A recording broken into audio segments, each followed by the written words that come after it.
Bonsoir, nous sommes mercredi 13 août et le numéro 502 de la Tribune des Travailleurs vient de paraître.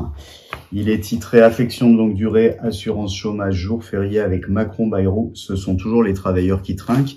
parce que dans le cadre de son plan de 44 milliards d'euros à piller dans le budget des services publics et de la sécurité sociale, le gouvernement, en plein milieu de l'été, continue à frapper. Cette semaine, la Tribune des Travailleurs revient en particulier sur les mesures brutales qui sont annoncées contre les chômeurs pour piller dans les caisses de l'assurance chômage plus de 4 milliards d'euros par an sur le dos des chômeurs. Et là encore, comme pour la sécurité sociale, c'est le salaire différé des travailleurs qui va servir au gouvernement Macron-Bayrou à augmenter les dépenses militaires et à donner de nouveaux cadeaux de milliards d'euros aux patrons. Mais comme le raconte l'éditorial de la Tribune des Travailleurs cette semaine, qui est titré « Le choc se prépare », nous avons vu en début de semaine dernière les médias s'affoler, multiplier les reportages, les articles, les interviews, après que 4 syndicats de l'assistance publique hôpitaux de Paris, qui représentent 100 000 agents dans les hôpitaux de la région parisienne, ont décidé d'appeler à l'organisation d'assemblées de services et à préparer la grève à partir du 25 août. Et l'éditorial s'interroge.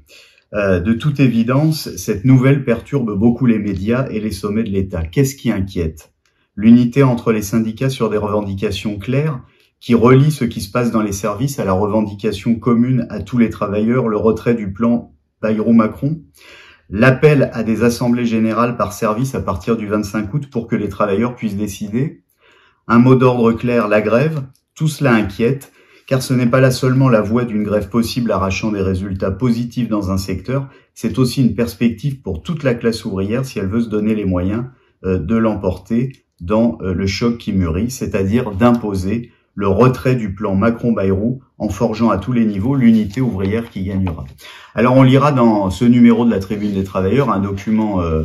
exceptionnel, l'interview croisée entre Nathalie Marchand, secrétaire générale de l'Union syndicale CGT des syndicats de l'assistance publique hôpitaux de Paris, et Jean-Emmanuel Cabot, secrétaire général du syndicat Force ouvrière de la PHP, qui reviennent sur l'origine de cet appel commun de 4 syndicats, sur les premières assemblées générales qui se sont réunies dans les services, et sur les raisons de l'importance de cet appel comme un point d'appui pour aider les travailleurs à se regrouper pour définir leurs revendications avec leurs organisations syndicales, revendications particulières et revendications générales pour mettre en échec le plan Macron-Bayrou de 44 milliards d'euros de pillage de la sécurité sociale. Pour sa part, le Parti des travailleurs appelle à un meeting le 4 octobre, samedi 4 octobre, ce sera la date du 80e anniversaire de la fondation de la sécurité sociale en 1945, meeting ouvriers et jeunes à Paris, à l'espace Charenton,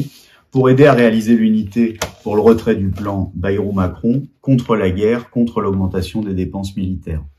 Évidemment, dans la Tribune des Travailleurs, dans les pages internationales, nous traitons l'actualité de la poursuite et l'aggravation du génocide à Gaza, après les annonces du gouvernement Netanyahou qu'il va prendre le contrôle total de la bande de Gaza, non sans crise qui s'approfondit à l'intérieur même de l'État d'Israël, comme la Tribune des Travailleurs l'explique cette semaine, au même moment où le Parlement israélien vote l'annexion totale de la Cisjordanie. Alors, comment mettre fin au génocide? Le 9 août a eu lieu dans le monde, dans de nombreuses localités en France, ont eu lieu des rassemblements, des éléments de mobilisation pour poser une seule question, que les gouvernements, et en l'occurrence celui de Macron-Bayrou pour ce qui concerne la France, rompent immédiatement leurs relations diplomatiques, militaires, économiques, commerciales, sportives, culturelles avec l'État génocidaire. C'est le mot d'ordre autour duquel devrait se rassembler le mouvement ouvrier dans chaque pays pour imposer aux gouvernements qui font des déclarations de protestation pour certains, mais qui maintiennent tous leurs liens avec l'État génocidaire, lui permettant de perpétrer ces crimes. Vous lirez donc dans la Tribune des Travailleurs cette semaine le compte-rendu de cette mobilisation internationale et de cette mobilisation dans toute la France qui, aux côtés du Parti des travailleurs, a rassemblé des militants de différentes tendances. Alors aidez-nous à diffuser ce journal, à le faire connaître. Vous pouvez le faire en vous abonnant, si vous n'êtes pas encore abonné, en vous réabonnant si vous avez été abonné pour l'été ou si votre abonnement se termine cette semaine. Aidez-nous à le diffuser, à le faire connaître aux travailleurs, aux militants syndicaux, aux jeunes, car il fournit des éléments indispensables pour aider à réaliser l'unité qui en finira avec les plans de misère et de guerre de ce gouvernement. Rendez-vous la semaine prochaine avec un autre numéro de la Tribune des Travailleurs.